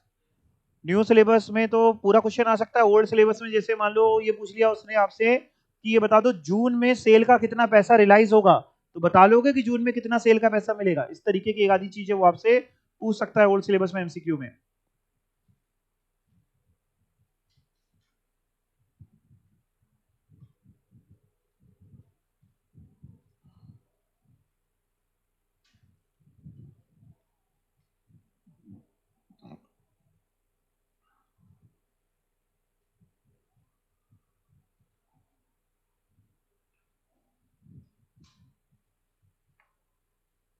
तो कैश बजट के क्वेश्चंस बहुत आसान होते हैं। जैसा जैसा बोले बस उतना काम आप करते जाइए। जब पैसा मिले उस महीने उसको इन कर लीजिए, यानी प्लस कर लीजिए, और जब जाए तो उसको माइनस कर लीजिए, आउट कर लीजिए, बात खत्म। अगर जिन बच्चों का मई और जून का अभी नहीं हो पा रहा, टाइम लग रहा है, तो घर पे कर लेंगे अगर होमवर्क में दिया जाए तो मई और जून का ये आप होमवर्क में करिए। और कोई क्वेश्चन है कैश बजट के ऊपर क्या? एक क्वेश्चन ये है, इलस्ट्रेशन 10 लिखिए होमवर्क में, लिख लो कहीं पे, नहीं भूल जाओगे। तुम लोग भूल जाते हो हैं। हो गया, आंसर मैच हो गया। मई का भी हो गया, जून का भी हो गया, वेरी गुड। अब आपको ये एक क्वेश्चन और है, ये भी होमवर्क में करना है, ये इलस्ट्रेशन नंबर 10। दोनों ही करना, ओल्ड सिलेबस वाले भी और न्यू सिलेबस वाले भी, ये क्वेश्चन कर लेना। वापस चलो ऊपर। कैश बजट बढ़िया चीज आपको पढ़ा दी, वापस चलो ऊपर।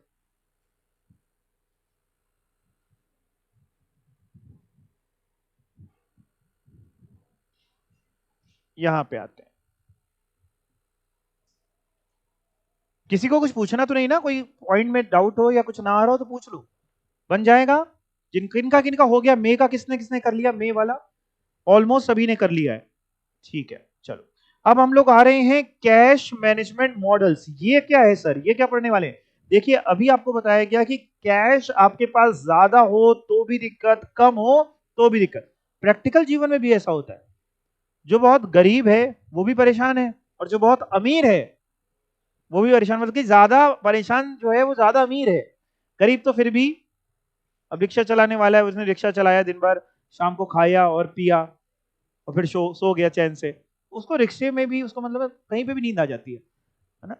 और वही अमीर मलमल के गद्दे में भी वो करवटें बदल रहा है, नींद नहीं आ रही है ना, फोन चला रहा है, इधर घूम रहा है, उधर घूम रहा है। उसको बहुत टेंशन है जिंदगी में, कल इतना पेमेंट लाना है, कल पेमेंट देना है। तो कितना कैश रखें? भाई बहुत ज्यादा भी सही नहीं है बिजनेस में रखना, और बहुत कम भी सही नहीं, तो हम कितना रखें? तो इस पे ना बेसिकली दो लोगों ने अपने अपने ज्ञान दिए।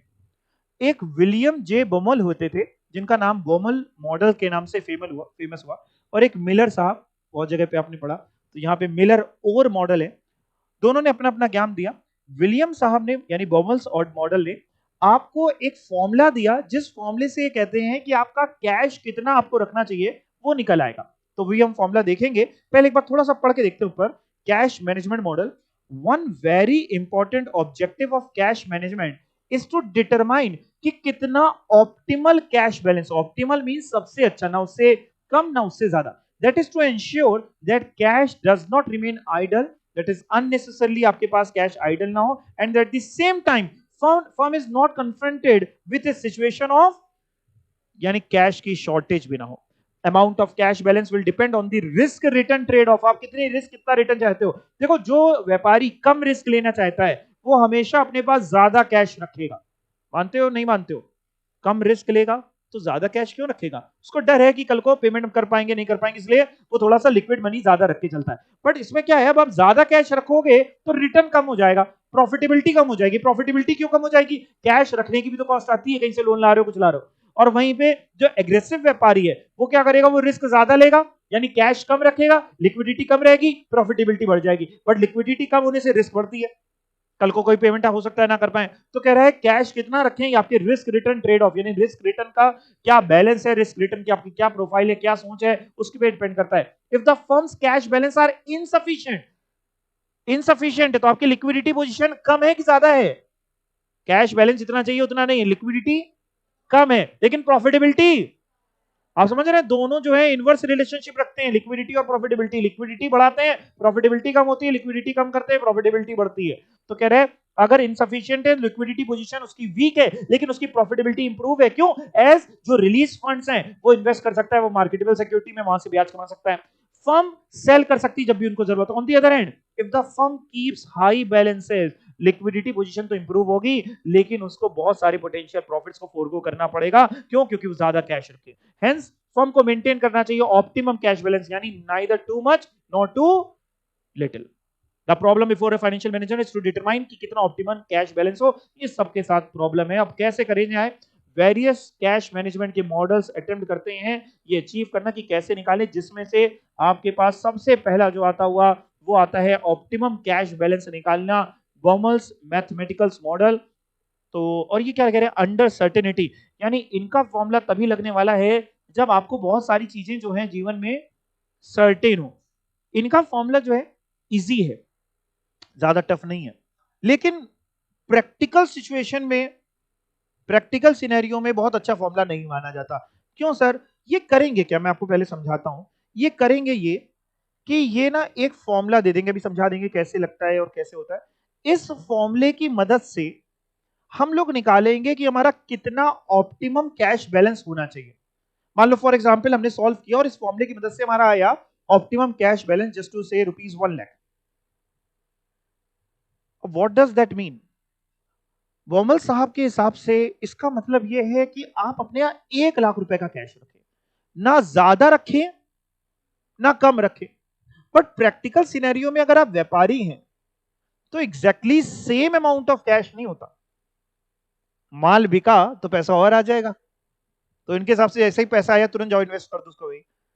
और कहीं अगर किसी को ₹1,000 का पेमेंट करना पड़ा, 1,00,000 रखे तो 99,000 हो गया, तुरंत मार्केटेबल सिक्योरिटी से पैसा छुड़ा लो। तो ये एक थियोरटिकल मॉडल है। अगर इसको प्रैक्टिकली कोई लगाता भी है तो इससे एक एस्टिमेशन ले लेता है कि हाँ ₹1,00,000 के लमसम रखना है। थियोरटिकली तो ये मॉडल कहते हैं कि 1 ही लाख रखना है। आप समझ रहे हैं मेरी बात को? दोनों में अंतर। जैसे आपके भी घर में जो भी पैसा कोई भी रखता हो जिस भी हिसाब से, क्या एग्जैक्टली सेम अमाउंट पूरे महीने रखता होगा? कभी कम कभी ज्यादा। एग्जैक्टली सेम अमाउंट कैसे हो सकता है कि हम हमेशा अपने घर में 5,010 रुपए रखते हैं? ऐसा तो हो नहीं सकता ना। किसी को तो 10 रुपए पेमेंट करोगे तो क्या बैंक से एटीएम वाले 10 रुपए निकाल के लाओगे फिर कि 10 कर? तो ये थियोरटिकल है। प्रैक्टिकली आप इस पर आसपास पहुंच सकते हैं, इसको निकाल के एक आइडिया ले सकते हैं, रफली आइडिया। अब ये फॉर्मूला क्या क्या रहा है, करना क्या वाले हैं? ये फॉर्मूला बेसिकली कहां से बना था मैं आपको समझाऊं। अभी आप ही में इसी में ओल्ड सिलेबस और न्यू सिलेबस दोनों में ही इन्वेंट्री मैनेजमेंट आएगा, यानी कैश मैनेजमेंट पढ़ ले, एक इन्वेंट्री स्टॉक का मैनेजमेंट आएगा। वहां पे मैं आपको ना एक फॉर्मूला सिखाऊंगा ईओक्यू का, कुछ होता है वहां पे इकोनॉमिक ऑर्डर क्वांटिटी, वहां समझाऊंगा क्या होता है। ईओक्यू का भी मोर और लेस यही फॉर्मूला है, उसी से उठा के ये फॉर्मूला बनाया गया था। तो ये फॉर्मूला कह सकते हैं बेसिकली जो मटेरियल है वहीं से लाया गया था। अभी है क्या सर? ये सी और इज इक्वल टू √2AF/O। अब जैसे ये 2AF/O है, कुछ बुक्स में ये F की जगह कुछ और बोल लेते हैं, मतलब वही होता है। आप समझ रहे हैं? देखते हैं है क्या। सी क्या है? सी है ऑप्टिमम कैश बैलेंस जो निकलने वाला है, is equal to under root तो करना ही है। ए क्या है सर? ए है एनुअल कैश की रिक्वायरमेंट या डिसबर्समेंट, जिसको सही से हम लोग और बोले तो एनुअल कैश की रिक्वायरमेंट। रिक्वायरमेंट मतलब पूरे साल में कितने कैश की आपको जरूरत है, ब्रैकेट में लिखा, और मंथली भी, बट हम लोग प्रिफर करते हैं इस फॉर्मूले को लगाते समय एनुअली हमें मिल जाए। अब जरा समझिए, इस फॉर्मूले का एक ड्रॉबैक भी साथ में बात कर लेते हैं। बात कर रहे हैं कि साहब ए चाहिए, ये फॉर्मूला हम निकाल रहे हैं कि कितना हमें कैश रखना है, तो हमें जो एनुअल कैश की रिक्वायरमेंट है वो एक्सपेक्टेड वाली निकालनी है कि लास्ट ईयर की? हम ये निकाल रहे हैं कि कितना कैश होना चाहिए, एक्सपेक्टेड निकाल रहे हैं, आगे का पीरियड का निकाल रहे हैं, फ्यूचर का कि प्रेजेंट का निकाल रहे हैं कि पास्ट का? फ्यूचर के लिए निकाल रहे हैं, तो एनुअल कैश रिक्वायरमेंट भी आने वाले पीरियड की। अब जरा समझो ड्रॉबैक समझो। कोई इंसान ये कैसे बता सकता है कि आने वाले साल में हमारी पूरे साल की कैश रिक्वायरमेंट कितनी होगी? आप समझ रहे हैं? वो भी फ्लक्चुएट होती है ना, पहले से एक तो पता नहीं होती, पता भी होती है तो सर्टेनिटी नहीं होती। बट अगेन ये फॉर्मूला कहता है कि हम तब लगेंगे जब सर्टेनिटी हो। आपको तो एग्जाम में टेंशन नहीं लेनी, आपको तो सारी चीजें दी होंगी, मैं प्रैक्टिकल ड्रॉबैक्स बता रहा हूं आपको इसके। ठीक है, तो ए एक चाहिए एनुअल कैश रिक्वायरमेंट, कि एनुअल पूरे साल में कितने रुपए की जरूरत पड़ती है, कितना पेमेंट करना पड़ता है। लेट्स से 1 करोड़ का जरूरत पड़ती है, तो एनुअल कैश रिक्वायरमेंट है 1 करोड़। सर इनटू एफ क्या है?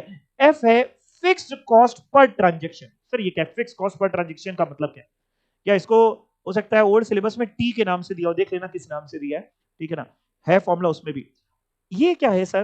देखो आज मेरे पास सरप्लस पैसा है, तो मैंने क्या किया, उस सरप्लस पैसे को किसी मार्केटेबल सिक्योरिटीज में इन्वेस्ट कर दिया। कल को मेरे को जरूरत है तो उस मार्केटेबल सिक्योरिटी से पैसा निकाल लाएंगे। लेकिन जब भी हम मार्केटेबल सिक्योरिटी में पैसा इन्वेस्ट करते हैं या निकालते हैं, तो हो सकता है इसमें कोई ट्रांजैक्शन करने पे कोई कॉस्ट आती हो, लेट्स से ब्रोकरेज देनी पड़ती हो या कोई और खर्चे आ जाते हो, वो होती है फिक्स्ड ट्रांजैक्शन कॉस्ट। तो अगर मान लीजिए सपोज करिए मान लीजिए मेरे को पूरे साल में 10 लाख रुपए की रिक्वायरमेंट है, पूरे साल में 10 लाख के पेमेंट की जरूरत पड़ती है, और हम अपने पास 1 लाख रुपए कैश रखते हैं, तो साल में कितनी बार निकालना पड़ेगा? 10 बार। फिर से समझो, फिर से सुनो, पूरे साल में 10 लाख रुपए कैश की रिक्वायरमेंट है, एक बार में ऑन एन एवरेज हम 1 लाख रुपए का कैश रखते हैं, तो हमें साल में 10 बार निकालना पड़ेगा। और क्वेश्चन अगर हमसे कह रहा है कि सर हर बार निकालने की कॉस्ट 500 रुपए आती है, 500 रुपए खर्चा आता है हर बार निकालने में, तो 10 बार निकालना पड़ेगा, तो 5000 की कॉस्ट आएगी। दूसरा एग्जांपल सुनना, पूरे साल की कैश की रिक्वायरमेंट वही 10 लाख मान लेते हैं, और अब हम एक बार में कैश 1 लाख नहीं, लेट से 2 लाख रखते हैं, तो हमें कितनी बार कैश निकालना पड़ेगा? 5 बार। एक बार की कैश की रिक्वायरमेंट वही 500 रुपए, तो 5 बार की 2500। दैट मींस आपने देखा अभी अभी कि अगर आप ज्यादा कैश होल्ड करोगे तो आपको नंबर ऑफ विड्रॉल जो आपके होंगे पूरे साल के वो कम होंगे, यानी ट्रांजैक्शन कॉस्ट पूरे साल की कम हो जाएगी। वाइस वर्सा भी समझ लो, पूरे साल की रिक्वायरमेंट है 10 लाख, आप कैश रखते हो अपने पास ऑन एवरेज 50,000 का, तो पूरे साल में कितनी बार निकालना पड़ता है? 20 बार। 10 लाख डिवाइड बाई 50,000 क्या है? जैसे 1 लाख रख रहे थे 10 बार निकालना पड़ा था, 2 लाख रख रहे थे 5 बार निकालना पड़ा था, 50,000 रखोगे 20 बार निकालना पड़ेगा। हर बार की ट्रांजेक्शन कॉस्ट 500 रुपए है, तो 20 बार की ट्रांजेक्शन कॉस्ट 10,000 रुपए। दैट मीन्स अगर हम कैश ज्यादा रखते हैं तो ये पूरे साल की ट्रांजेक्शन कॉस्ट कम हो जाती है, क्योंकि नंबर ऑफ ट्रांजेक्शन कम हो जाते हैं। कैश कम रखते हैं, बार बार निकालना पड़ता है, ट्रांजेक्शन कॉस्ट बढ़ जाती है पूरे साल की। तो ऊपर क्या लेना है सर? पूरे साल की ट्रांजेक्शन कॉस्ट मल्टीप्लाई करनी? नहीं नहीं नहीं मुन्ना, एफ जो है वो एक ट्रांजेक्शन कॉस्ट है, यानी अगर एक बार की ट्रांजेक्शन कॉस्ट 500 रुपए है तो एफ है 500 रुपए, 1000 रुपए है तो 1000 रुपए, वो क्वेश्चन में गिवन होगा। फिक्स कॉस्ट क्या लिखा है? पर ट्रांजेक्शन, एक ट्रांजेक्शन की। ठीक है सर, डिवाइड है ओ से, ये क्या होती है sir? Opportunity cost of holding cash. Sir इसका मतलब क्या होता है? इसका मतलब ये होता है कि साहब हम पैसा रखेंगे अपने यहां तो ब्याज भी तो नुकसान करेंगे, नहीं समझे? बैंक से लोन लेके आएंगे तो ब्याज देना पड़ेगा, या खुद का भी पैसा होगा उसको कहीं पे जमा कर देते तो ब्याज हमारा मिल जाता, और खुद का पैसा अगर हमने अपने पास रखा है तो ब्याज जाएगा। अब इसमें भी समझाते हैं, ध्यान समझना। जैसे मान लीजिए आप अपने पास 10 लाख रुपए की आपकी पूरे साल की कैश की रिक्वायरमेंट है और अपने पास 1 लाख रुपए का कैश रखते हैं, तो आपका जो 1 लाख रुपए में जो भी ब्याज बनता है ऑन एन एवरेज, वो ब्याज का नुकसान है। 2 लाख रखोगे तो ज्यादा ब्याज का नुकसान है कि कम? ज्यादा ब्याज का नुकसान है। 50,000 रखोगे तो कम ब्याज का नुकसान है। अब समझो बात को, हम जब ज्यादा पैसा होल्ड कर रहे हैं, ब्याज का नुकसान बढ़ रहा है, ब्याज की कॉस्ट बढ़ रही है ऐसे कह सकते हैं, और कम पैसा होल्ड कर रहे हैं तो ब्याज की कॉस्ट कम हो रही है। बट वाइसे वर्सा इसका उल्टा हो जा रहा है पूरे साल की फिक्स ट्रांजेक्शन कॉस्ट पे, उल्टे चल रहे हैं दोनों। एक कॉस्ट को हम कम करने की कोशिश करते हैं, दूसरी बढ़ जाती है। सर मतलब जैसे हमने सोचा यार इंटरेस्ट की कॉस्ट को कम करते, कम पैसा होल्ड करेंगे, जैसे ही कम पैसा होल्ड किया पूरे साल की ट्रांजेक्शन कॉस्ट बढ़ गई, क्योंकि नंबर ऑफ विड्रॉल्स बढ़ गए। हमने सोचा अच्छा उसको कम कर लेते हैं, पूरे साल की ट्रांजेक्शन कॉस्ट कम करने के लिए ज्यादा पैसा होल्ड किया, ट्रांजेक्शन कॉस्ट कम हो गई, ब्याज बढ़ गया। तो व्यापार में कैश में बेसिकली दो कॉस्ट इन्वॉल्व होती हैं, एक ट्रांजेक्शन कॉस्ट और एक ब्याज की कॉस्ट, अपॉर्चुनिटी कॉस्ट जिसको हम बोल सकते हैं, इंटरेस्ट कॉस्ट बोल सकते हैं, कुछ भी बोल सकते हैं। दोनों कॉन्ट्राडिक्टरी नेचर की होती हैं, एक कम करने जाओ दूसरी बढ़ जाती, दूसरी बढ़ाने जाओ। आप समझे बात को? क्लियर? जब घूमने की एज होती है तो पैसा नहीं होता, जब पैसा होता है तो घूमने की एज निकल चुकी होती है। यही जीवन का चक्र है। तो सेम है यहाँ पे। अब बॉमल साहब ने क्या किया, एक फॉर्मूला दिया। इस फॉर्मूले की मदद से ये कोशिश रहती है कि ऐसा कितना कैश का बैलेंस रखें, ऑप्टिमम कितना बैलेंस रखें, ताकि ये दोनों कॉस्ट मिनिमाइज हो, दोनों कॉस्ट कम से कम हो। तो इन्होंने जो ओ लिया है वो opportunity cost of holding cash. इसका हिंदी मतलब, इसका इंप्लीमेंटेशन कैसे करेंगे, इसका मतलब ये होता है कि अगर हम 1 रुपए का कैश पूरे साल होल्ड करते हैं तो कितना ब्याज है। 1 रुपए का कैश, कितने रुपए कैश, 1 रुपए पर रुपीज। जैसे ऊपर भी एफ जो है वो फिक्स कॉस्ट पर ट्रांजेक्शन है, तो ओ भी 1 रुपए का पूरे साल का ब्याज। मान लो ब्याज का रेट है 10%, एक साल का 10% पर एनम, तो 1 रुपए पे पूरे साल का ब्याज बता सकते हैं 10 पैसे। 1 रुपए का 10% निकाल लीजिए, 1 का 10% कर लीजिए कैलकुलेटर, 1 इंटू 10%, 0.1 आएगा, या आप 10/100 भी कर लोगे तो भी आ जाएगा।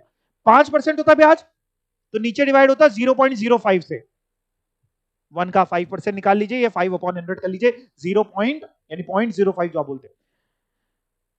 कॉस्ट नीचे जो लेनी है अपॉर्चुनिटी कॉस्ट, कैसे बोल सकते हैं सर उसको, ऐसे कैसे बोल सकते हैं कि पर रुपीज पर एनम। इसको ऐसे भी आप लिख लीजिए यहाँ पे, जैसे लिखा है ना ओ opportunity cost of holding cash, यहां लिख लो। ये क्या है, ये है interest cost per rupees per annum, interest cost per rupees per annum, interest cost per rupees per annum.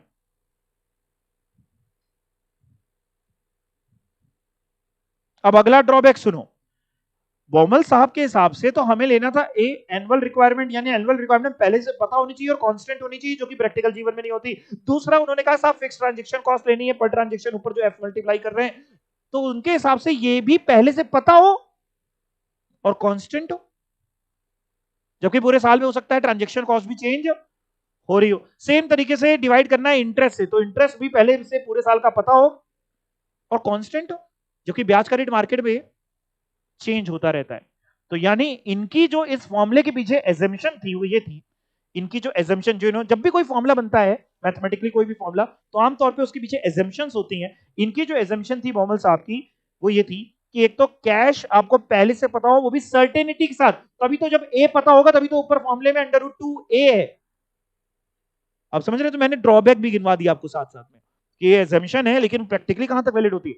दूसरा, cash disbursement payment uniform over a period of time, और आपको सर्टेनिटी के साथ बताओ। यूनिफॉर्म का मतलब अगर आपको पूरे साल में पेमेंट करना है 12 लाख, तो हर महीने का पेमेंट होना चाहिए 1-1 लाख, यूनिफॉर्म पेमेंट। जबकि प्रैक्टिकल जीवन में किसी महीने ज्यादा पेमेंट करना पड़ता है, किसी महीने कम पेमेंट करना पड़ता है।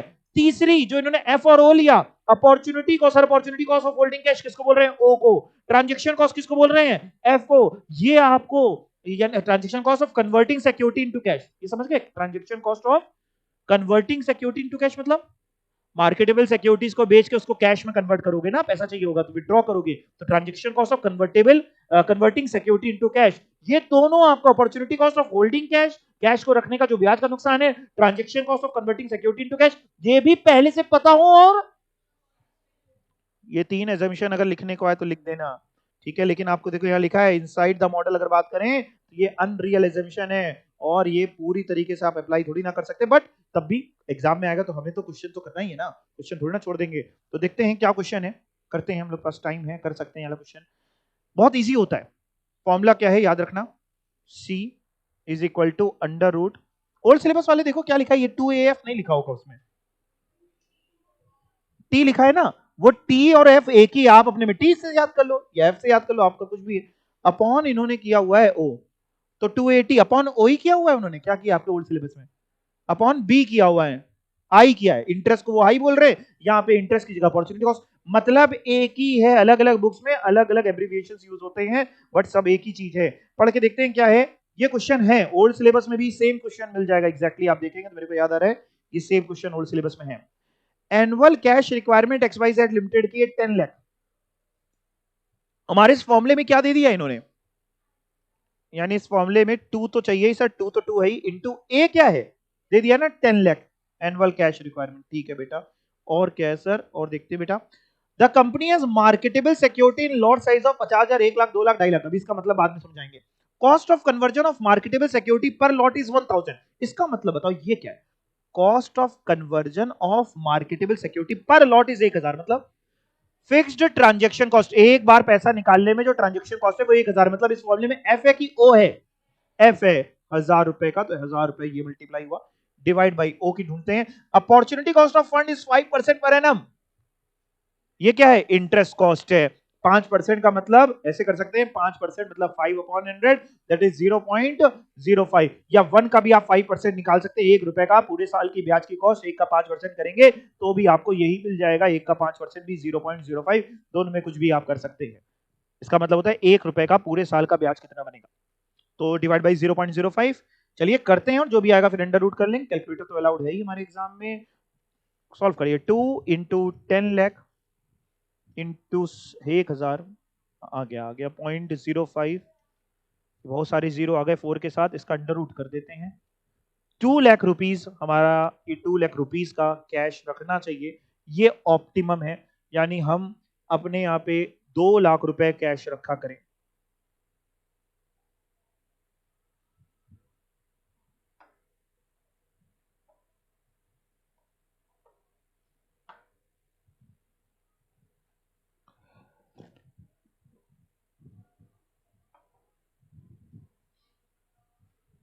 कुछ नहीं किया, बस फॉर्मूला लगाया है और हम लोगों ने ऑप्टिमम कैश बैलेंस निकाल लिया। या जिसको आप देखिए तो सबसे लास्ट लाइन में कह रहे हैं economic lot size. Optimum cash balance बोल सकते हैं, इकोनॉमिक लॉट साइज बोल सकते हैं, सब एक ही बात है। तो लिखा है ना ये लास्ट लाइन में, ऑल्सो डिटरमाइन, ऑल्सो से पहले क्या लिखा वो भी पढ़ाऊंगा, लेकिन मैं लिखता also determine economic lot size by Baumol's model. और बॉमल्स मॉडल के हिसाब से 2 लाख रुपए का इकोनॉमिक लॉट साइज है, जिसको इकोनॉमिक लॉट साइज भी बोल सकते हैं और ऑप्टिमम कैश बैलेंस भी आप बोल सकते हैं। अब मैं आपसे जो जो पूछूं मेरी बात को ध्यान से सुनना और बताना। हमारी पूरे साल की कैश रिक्वायरमेंट कितनी है? 10 लाख। और बोमल साहब के हिसाब से हमें अपने यहां कैश रखना कितना चाहिए? 2 लाख। तो यानी हमें साल भर में कितनी बार विड्रॉल्स करने पड़ेंगे? 5 बार। हर बार विड्रॉ करने की, मेरी बात को सभी लोग सुन रहे हैं, हर बार विड्रॉ करने की कॉस्ट कितनी? ट्रांजेक्शन कॉस्ट 1000 रुपए है हर बार विड्रॉ करने की। 5 बार विड्रॉ करोगे साल भर की 5000। तो भैया इसमें अगर हम बात करें और हमसे कोई पूछता है कि सर फिक्स्ड टीसी पीए ये क्या है? Fix transaction cost per annum. तो आप कह रहे हैं सर 5000। फिर से बताओ सर कैसे है 5000? फिर से बता रहे, 4 बार बताएंगे, जब तक आप बिल्कुल परेशान नहीं हो जाओगे, मना नहीं कर दोगे, तब तक बता देंगे। देखो क्या किया, 10 लाख रुपए का पूरे साल में कैश की जरूरत है, 2 लाख रखोगे तो आपको साल में 5 बार विड्रॉ करने पड़ेंगे। नंबर ऑफ ट्रांजेक्शन जो आपको करने पड़ेंगे वो 5 करने पड़ेंगे। हर ट्रांजेक्शन की कॉस्ट है 1000 रुपए, तो 5 की 5000। इसके अलावा एक और कौन सी कॉस्ट होती है? ब्याज की, अपॉर्चुनिटी कॉस्ट। ब्याज के बारे में सुनना, ब्याज है कितने परसेंट? 5%। और अपने आप का लॉट साइज कितना निकला? Economic lot size 2 lakh. कितना कैश रखना है? 2 लाख। अब मेरी तरफ 1 मिनट के लिए जरा सुनिए। ब्याज 2 लाख रुपए पे निकालेंगे या किसी और पे, उसको भी जरा सुनिए। हमें अपने पास 2 लाख रुपए रखने हैं, उन्होंने कहा आपके पास 2 लाख होने चाहिए, बट प्रैक्टिकली स्पीकिंग कभी हर मूवमेंट पे 2 लाख नहीं होंगे मेरे पास। क्या पूरे साल में ऐसा नहीं कि जब भी हम अपनी जेब से निकालें तो 2 लाख निकालेंगे? कभी 2 लाख से ज्यादा भी थोड़े बहुत हो सकते हैं, कभी 2 लाख से थोड़े बहुत कम भी हो सकते हैं। तो ब्याज तो उस फिगर पे निकलना चाहिए जितना पैसा ऑन एन एवरेज आपके पास पूरे साल रहता हो, क्योंकि कभी 2 लाख की जगह 2.5 लाख भी हो सकता है, 3 लाख भी हो सकता है, कभी 1.5 लाख भी आपकी जेब में हो सकता है, 1 लाख भी हो सकता है, कभी 50,000 भी हो सकता है। तो भैया वो फिगर कैसे निकाले कि हमारे पास कितने रुपए रहते हैं? अगर कोई हमको बता दे हमारे पास रहते हैं पूरे साल में ऑन एन एवरेज 1.5 लाख रुपए रहे, तो हम 1.5 लाख का 5% निकाल देते, वो कोई बताएगा नहीं कभी दिया होगा। तो पूरी इंडस्ट्री एक एजम्पशन लेती है, ऐसे क्वेश्चंस को सॉल्व करते समय हम सब लोग एक एजम्पशन लेते हैं। हमारी एक एजम्पशन है, एजम्पशन हम लोगों की ये रहती है कि जितना हमारा कैश का ऑप्टिमम बैलेंस आया ऑन एन एवरेज उसका आधा हमारे पास रहता होगा। मतलब अगर हमारा ऑप्टिमम कैश बैलेंस आया 2 लाख, तो हम ये मानते हैं ऑन एन एवरेज हमारा आधा रहता होगा, यानी कितना? 1 लाख। इसका मतलब समझने की कोशिश करना, ये नहीं कह रहे हम कि 1 ही लाख हर समय रहता होगा, इसका मतलब ये कभी 2 लाख से ज्यादा कभी 2 लाख से कम, तो ऑन एन एवरेज 1 लाख। तो हम जब भी ब्याज निकालते हैं तो 2 लाख का 5% नहीं करेंगे, 1 लाख का 5% करेंगे। कितना आएगा? 5000। यानी अपॉर्चुनिटी कॉस्ट हमारी आ गई है पूरे साल की 5000 रुपए की। तो टोटल कॉस्ट की अगर हम बात करते हैं तो 10,000 आती है। सर फिर से एक बार बताओ ना, फिर से जो भी आपका लॉट साइज होगा, जितना भी आप रख रहे हो, हमेशा ये माना जाता है, ये एग्जामिशन है, कोई लॉ नहीं है, ये एग्जामिशन, सब लोग यही मानते हैं। हर बुक्स में, हर जगह पे आपको सब कुछ, सारे जगह पे यही मिलता है, सब लोग यही मानते हैं कि आधा इसका हमारे पास ऑन एन एवरेज रहता होगा। तो 2 लाख का आधा 1 लाख, 1 लाख का 5% 5,000। अब हम लोग करेंगे क्या? अगर हमें अपने यहाँ 2 लाख को फॉलो करना है तो हम लोग करेंगे क्या? मार्केट में जो भी पैसा जमा कराएंगे, जैसे कभी आपने एफडी कराई है? नहीं कराई होगी, मम्मी पापा को कराते हुए कभी देखा होगा। तो एफडी का एक अमाउंट होता है, कितने की एफडी करा रहे हैं, 10,000, 20,000, 50,000, 100, 1 लाख, 1 करोड़। हम लोग जो भी पैसा जमा करेंगे वो 2-2 लाख रुपए की एफडी में या 2-2 लाख रुपए के अमाउंट में जमा करेंगे। मे बी एफडी नहीं करा के मार्केटेबल सिक्योरिटीज में भी जमा करेंगे तो 2-2 लाख रुपए। 2-2 लाख मतलब कभी अगर निकालना पड़ा तो कितना निकलेगा? 2 लाख। मान लो अगर हमने 3 लाख की एफडी करा ली तो निकालना पड़ा तो कितना निकलेगा? 3 लाख की एफडी तुड़वानी पड़ेगी। तो हम लोग जो मार्केटेबल सिक्योरिटीज में रखेंगे वो कितना रखेंगे?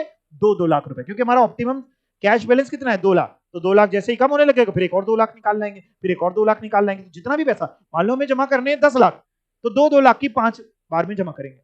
अगर इससे कम कम जमा करते हैं, कम कम एफडी बनाते हैं, या ज्यादा ज्यादा जमा करते हैं, दोनों ही वाले नुकसानदायक है। अगर हम 50-50 हजार की एफडी बनाते हैं तो बार बार निकालने के लिए क्या करनी पड़ेगी? ट्रांजेक्शन कॉस्ट बढ़ जाएगी।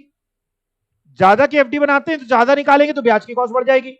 यानी हमेशा टोटल कॉस्ट की अगर हम बात करें, टोटल कॉस्ट में हमने सर दो चीजें जोड़ी हैं, एक पूरे साल की फिक्स ट्रांजेक्शन कॉस्ट, एक पूरे साल की फिक्स अपॉर्चुनिटी कॉस्ट, या जिसको ब्याज की कॉस्ट भी बोल सकते हैं। हमेशा वो सबसे कम तभी होगी जब आप इकोनॉमिक लॉट साइज को फॉलो करें। अगर आप इकोनॉमिक लॉट साइज को फॉलो नहीं करते तो आपके ये टोटल कॉस्ट ज्यादा होगी। इस क्वेश्चन में कह रहे हैं कि मान लीजिए, पहली लाइन दोबारा से पढ़ रहा हूं, मान लीजिए the company has marketable securities in lot size of, कि कंपनी अगर 50,000 रखती है लॉट साइज, या 1 लाख रखती है, 2 लाख या 2.5 लाख, तो क्या होगा? तो मैं एक एक करके बात करता हूं। सबसे पहले अगर 50,000 कर करके निकालोगे, तुम्हें पूरे साल में 10 लाख की जरूरत है। मेरी बात को सुनते रहना, सब समझ में आ जाएगा। पूरे साल में 10 लाख की जरूरत है, 50,000 करके निकालोगे तो हमको ये बताओ कितनी बार निकालना पड़ेगा? केवल एक समझाऊंगा, बाकी अगली क्लास में। 10 लाख की जरूरत है, 50,000 करके निकालोगे साल में 20 बार। हर एक की ट्रांजेक्शन कॉस्ट 1,000 रुपए, तो 20 बार की 20,000। तो एक तो ये याद रखना, 20,000 की ट्रांजेक्शन कॉस्ट आएगी। अगर 50,000 में निकालोगे तो 20,000 की ट्रांजेक्शन कॉस्ट या कन्वर्जन कॉस्ट आप बोल सकते हैं। सर ब्याज की कॉस्ट, बेटा आप कितना अपने पास रख रहे हो? 50,000। ऑन एन एवरेज इसका कितना करना पड़ेगा? आधा। 50,000 का आधा 25,000, 25,000 का 5%, 1,250 पूरे साल की ब्याज की कॉस्ट। ये रही आपकी ब्याज। दो जो सर्किल, ये या लटा दे, दो जो सर्किल आपको दिख रहे हैं, एक ये और एक ये, इन दोनों का टोटल करो, टोटल कॉस्ट 21,250। जबकि आपने देखा कि अगर आप इकोनॉमिक लॉट साइज को फॉलो करते हैं तो टोटल कॉस्ट थी केवल 10,000। ऐसे ही आपको करके क्या ना, एक सुंदर सी ऐसी टेबल बनानी, जरूरी नहीं कि सारे कॉलम्स आप लिखने पड़े, आपको चारों ही सिनेरियो में जो अलग अलग लॉट साइज है इसमें टोटल कॉस्ट निकालिए, और आप ये पाएंगे कि आपकी टोटल लॉट साइज सबसे कम तभी होगी जब आपकी मार्केटेबल सिक्योरिटी जो होगी वो आपके बॉमल्स मॉडल में जो फॉर्मूले से निकला था 2 लाख, उसके बराबर होगी। तो आप देखिए 2 लाख में कॉस्ट सबसे कम आ रही है, बाकी सब जगह ज्यादा आ रही है। चाहे आप 2 लाख से ज्यादा रखोगे तो भी ज्यादा आएगी, कम रखोगे तो भी कम आपकी ज्यादा आएगी। तो और बहुत इंपॉर्टेंट क्वेश्चन है, मैं इसको इंपॉर्टेंट मार्क करा देता हूं। घर से एक बार करके आइएगा, फिर अगली क्लास में फिर से डिस्कस करेंगे। ठीक है, थैंक यू सो मच। किसी का कोई डाउट? नहीं, ठीक है, ओके।